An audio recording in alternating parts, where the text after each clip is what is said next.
If not the coolest of that, we'd get more blue flame in the fire. Oh, what do you know about it?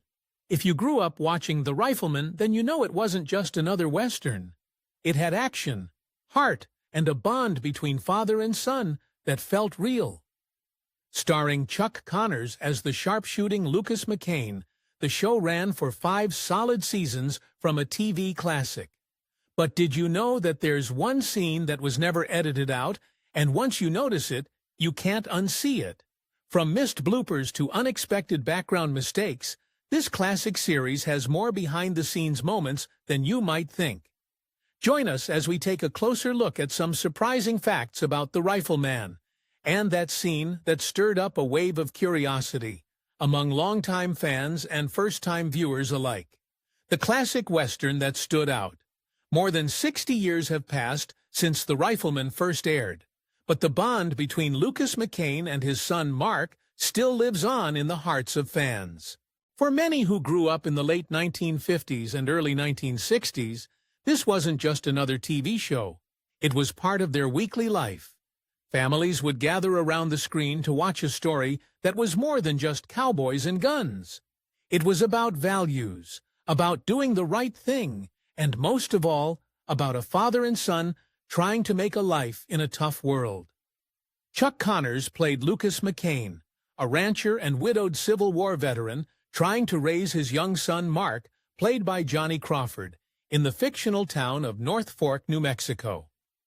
Set in the 1880s, the show followed their lives, struggles, and the people they met along the way. Each episode was around 30 minutes long, filmed in black and white, and aired from 1958 to 1963 on ABC. But even with its short run time, the show managed to tackle real issues. It showed that second chances were possible, like when Lucas gave former criminals jobs or helped men overcome their past. Even Marshal Micah Torrance, a key character in the show, was a recovering alcoholic who was trusted again. And though Lucas McCain was the hero, he wasn't perfect. He could be stubborn.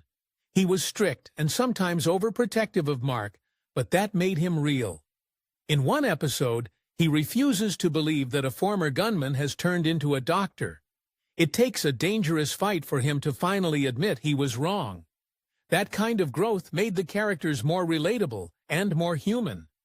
But while the storylines and relationships stole hearts, not everything behind the scenes was so flawless. Some surprising moments and mistakes slipped into the show, and many of them are still being noticed today. One thing that made The Rifleman special was that it showed a single father raising a child, which was rare on TV back then. People saw real emotions, real lessons, and a new kind of hero. But what kept fans glued to the screen? Let's just say it wasn't all perfect, and that makes it even more interesting.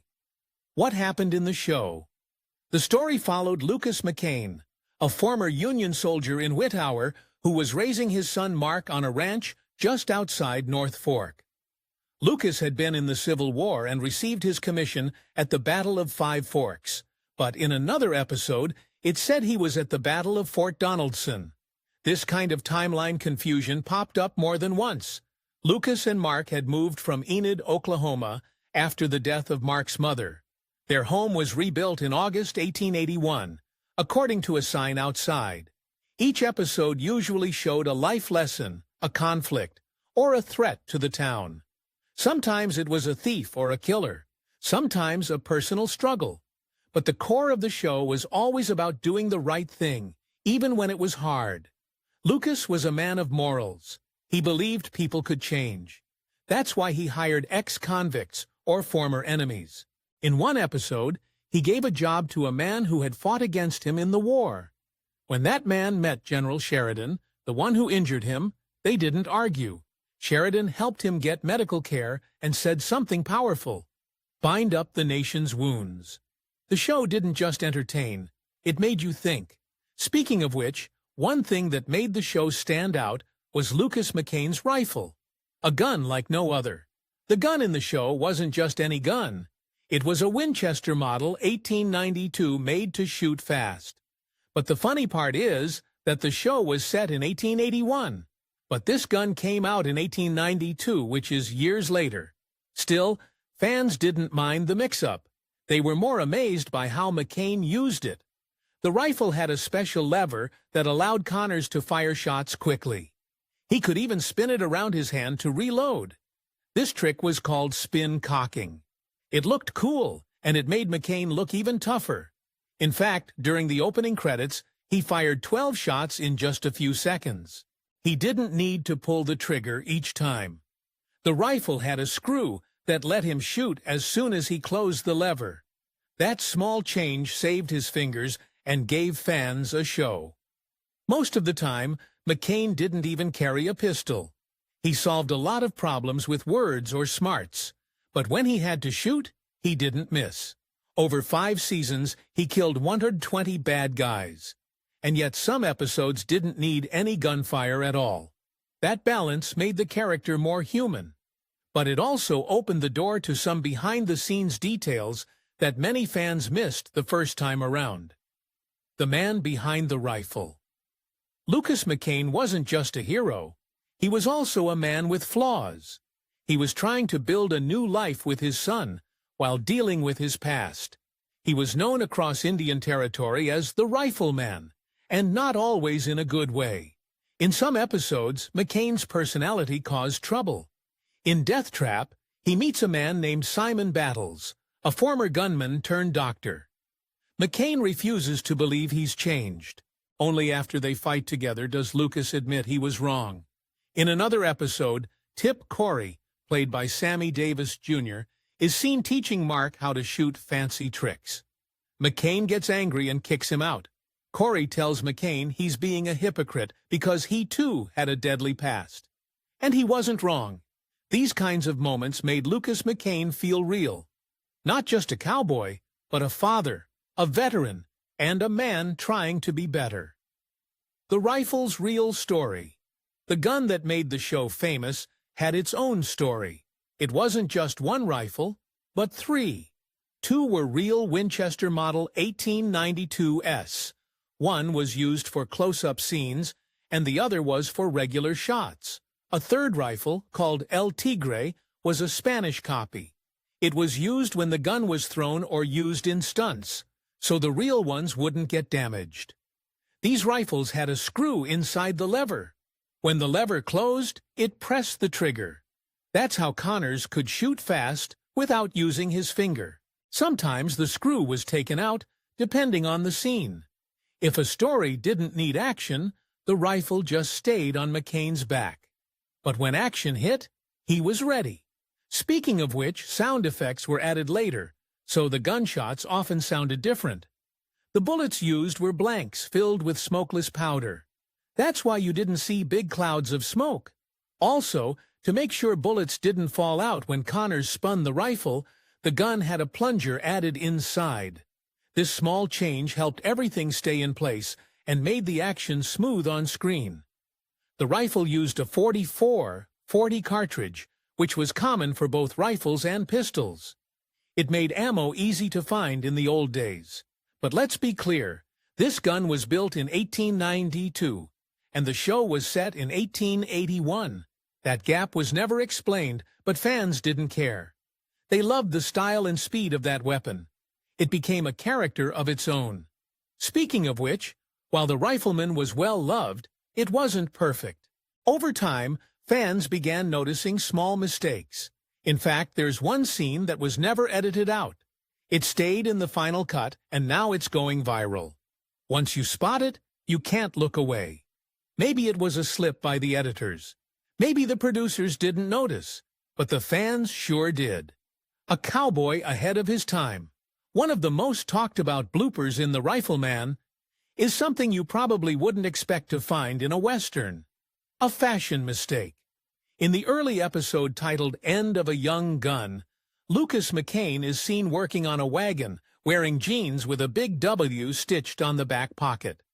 That may not sound like much until you realize that the W stands for Wrangler. Here's the problem. The Rifleman is set in the 1880s.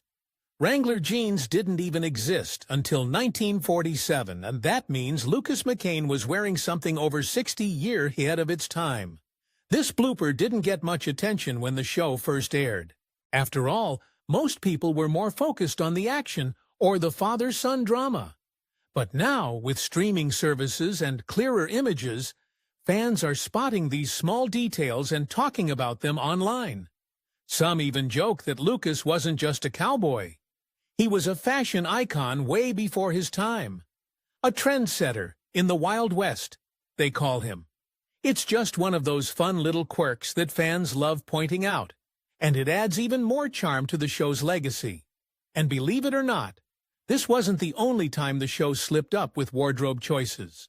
But let's save that for another time, because there's still more you probably didn't know about how this iconic series came together. Now, it might be hard to believe now, but did you know that Chuck Connors almost didn't become the Rifleman? In fact, he first turned the role down. The struggle to cast Lucas McCain. Back then, Connors was working as a freelance actor. When ABC offered him the role of Lucas McCain, he refused it because the pay was too low. He could earn more by working on different projects, so the producers started looking at other options. Over 40 actors were considered for the role. Then something unexpected happened. The producers took their children to see Old Yeller, a Disney movie in which Connors played a strong, kind father figure. After watching him on the big screen and likely hearing their kids' reactions, the producers had a change of heart. They came back with a better offer. This time, it included 5% ownership of the show. That changed everything.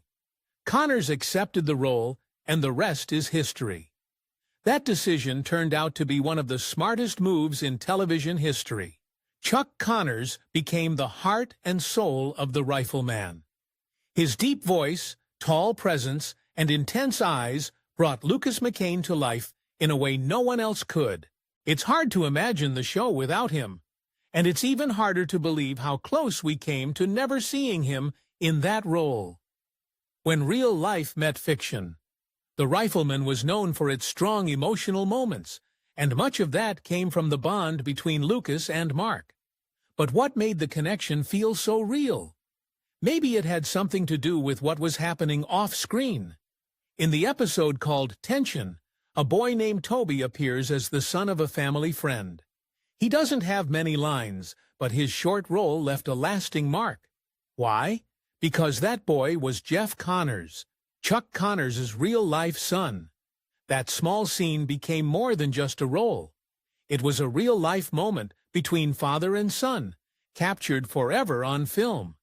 And though Jeff Connors only appeared briefly, fans now look back at it as a sweet and meaningful part of the show's history. Sadly, Jeff passed away in 2014, but fans continue to remember him and that special appearance, which tied both real family and TV family together. These moments remind us that The Rifleman wasn't just a show, it was personal. And that feeling of closeness came from more than just the actors. It came from the care and attention that went into building every episode. Even the casting had a story of its own. Casting challenges and more. Behind the heartwarming father-son bond in The Rifleman, there were casting choices that weren't always easy. And one of those challenges was finding the right female lead to match Lucas McCain's strong personality. In Season 3, the character Millie Scott, played by Joan Taylor, seemed like a perfect match for Lucas. Their chemistry was clear, and many fans expected a romance to grow. But then, suddenly, the storyline changed. Millie left the show with a vague excuse. Something about needing to head back east. Just like that, she was gone.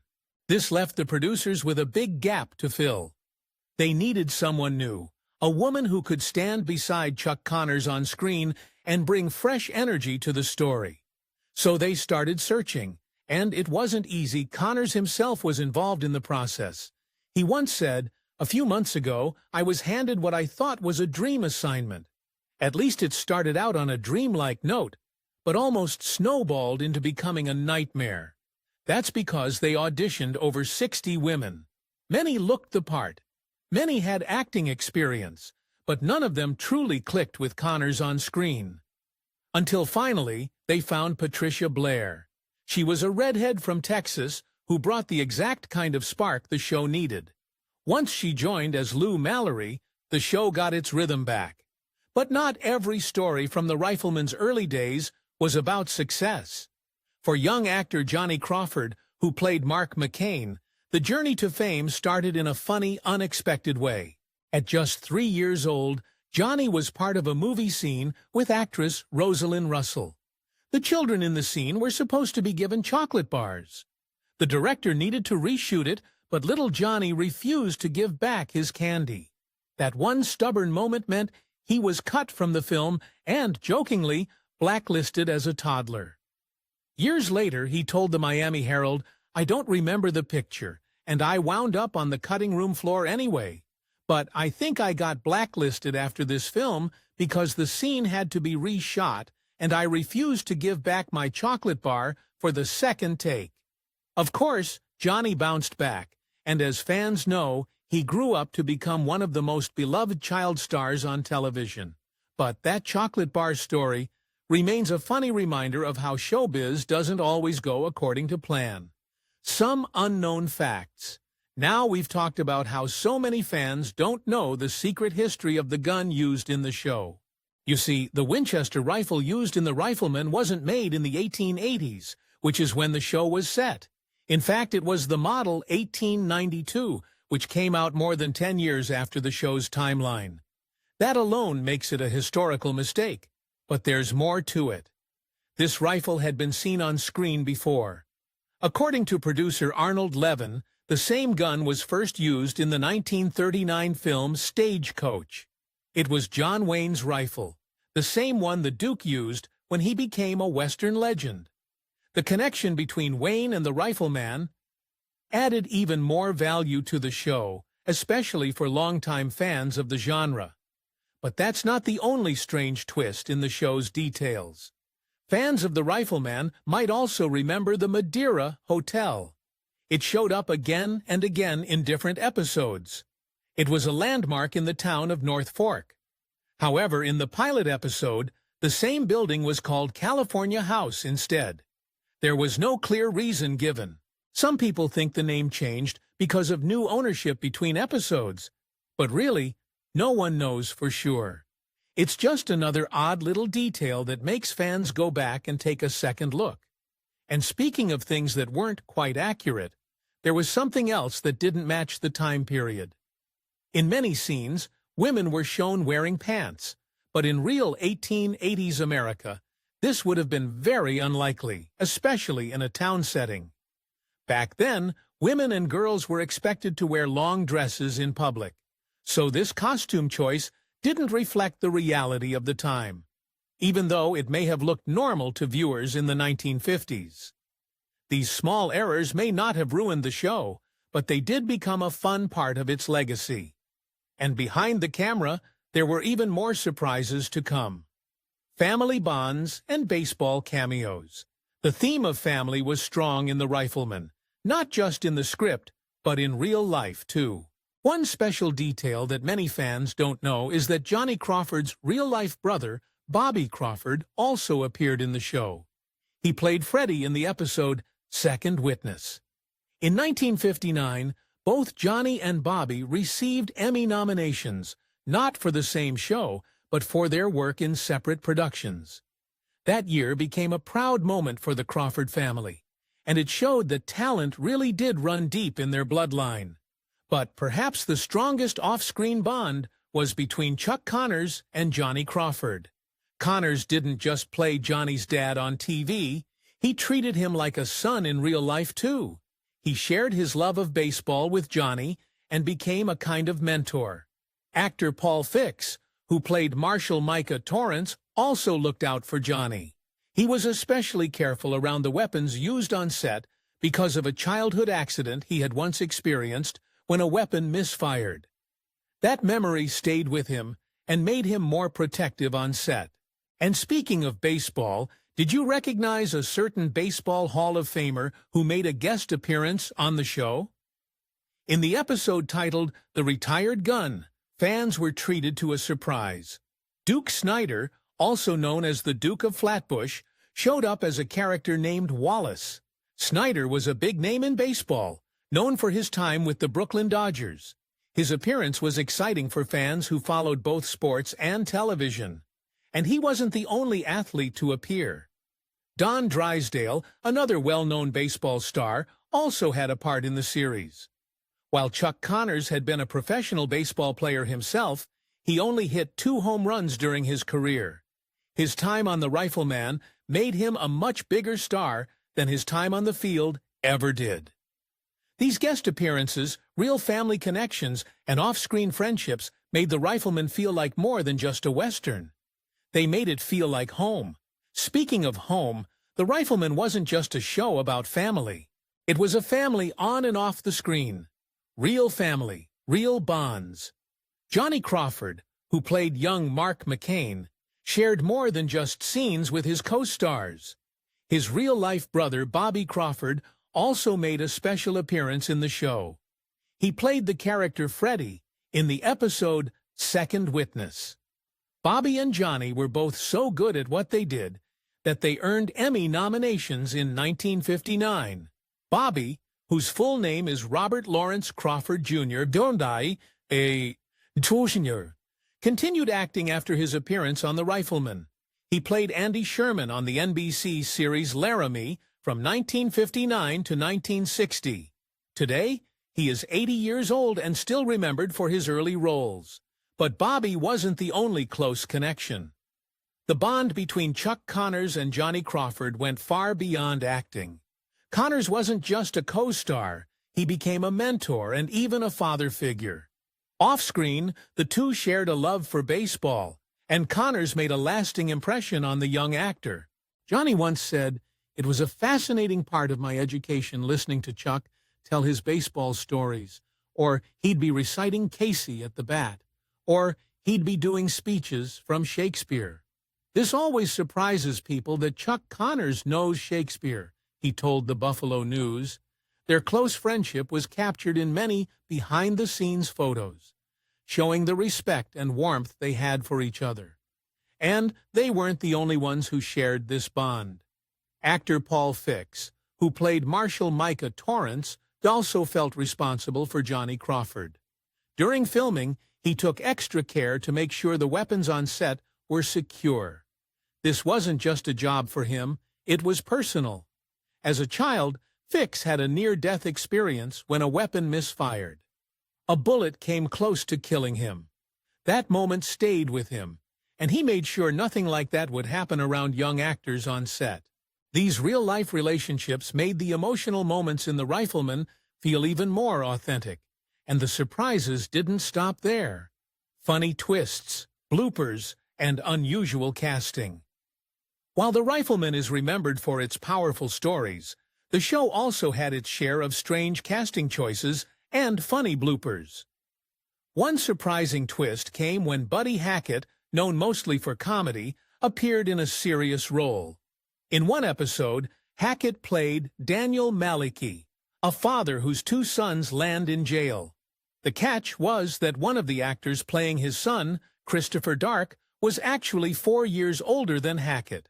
Hackett was born in 1924, while Dark was born in 1920. Hollywood often plays with age, but this one really pushed the line. Still, viewers enjoyed the performance, and it became another quirky part of the show's history. Another surprise came in the episode The Babysitter. The sweet baby girl character named Fancy was actually played by a boy, Robert Anaker. His name might not be familiar, but that small role stood out as one of the many unexpected details that made fans smile. There were also noticeable differences between the time the show was set and the way the characters looked. Though The Rifleman took place in the 1880s, most of the actors had 1950s and 1960s hairstyles. Not just that, many of the men wore button-down shirts, which was a style that didn't even exist in the 1880s. These shirts only started to appear in the 1920s and weren't really popular until the 1930s. So even though the story was set in the Old West, the fashion looked more like mid-century America. But not every surprise was about clothes or casting. One of the most unexpected guest stars was Sammy Davis Jr., known as Mr. Show Business. Davis appeared in the episode 2 Ounces of Tin as an outlaw named Tip Corey. He amazed the cast and crew by performing all his gun tricks and quick draws himself. No stand-in was used. His talent with a gun and smooth moves left everyone impressed. Even the pilot episode of The Rifleman came with a twist. It was originally meant for Gunsmoke, 1955. In that version, Chuck Connors played a character named John McCain, who didn't have a son and was known for being an expert with a pistol, not a rifle. These strange casting choices, hairstyle mishaps, and swapped-out names might seem small, but they all became part of the show's charm. Still, some stories connected even more deeply with the lives of the actors themselves. Some of the most touching moments weren't part of the script.